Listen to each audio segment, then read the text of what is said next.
we found a really easy way to find out how your spouse is doing, especially useful when things are stressful. Stay tuned and we'll tell you all about it.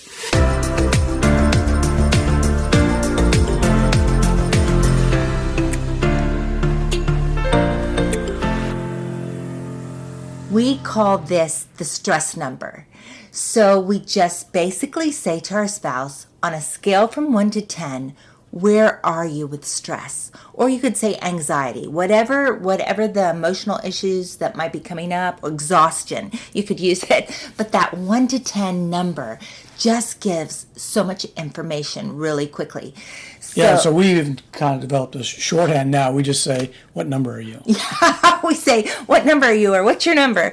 And it's really helpful and easy. And one time we were in the car, and I knew Scott seemed a little stressed, a little bit, not road rage, but a little bit irritable. And I was like, Tense. Yeah. I wonder what's going on. So I just said, so on a scale from 1 to 10, where are you on stress? I'm thinking he's going to say 4 or 5.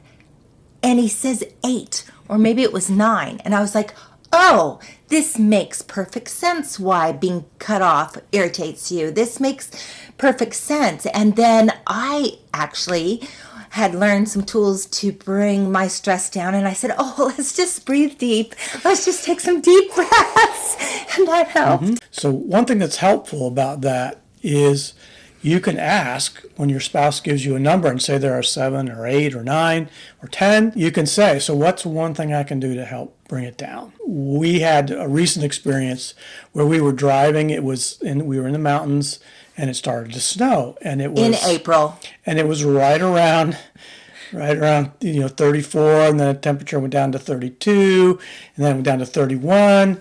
And Jenny was feeling a little bit tense about, are we safe? Is it going to be okay? I felt perfectly fine because the roads were warm and the snow wasn't sticking and all that. So she asked me, what number are you?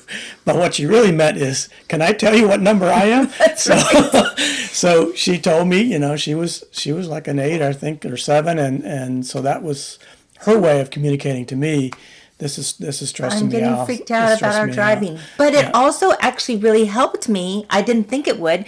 But when I heard he was a 0, I was like, oh, he's got this. He's a really good driver. And I was like, oh, I'm just getting freaked out and I don't need to be freaked out. Yeah. But he did ask me, what's something I can do? What would help you? And I said, well, if on the curves, if we could definitely go the speed limit, not a little bit over, not, if you could just baby me on that, just for while it's snowing and the temperature is this low. And the roads were not slick, but I just was afraid they might suddenly get slick. Yeah. So it's not really about whether I should feel that way or not. It's I'm feeling that way, and he's finding out what can I do to help. In that situation, I wasn't being particularly watchful because I didn't notice her signs of stress.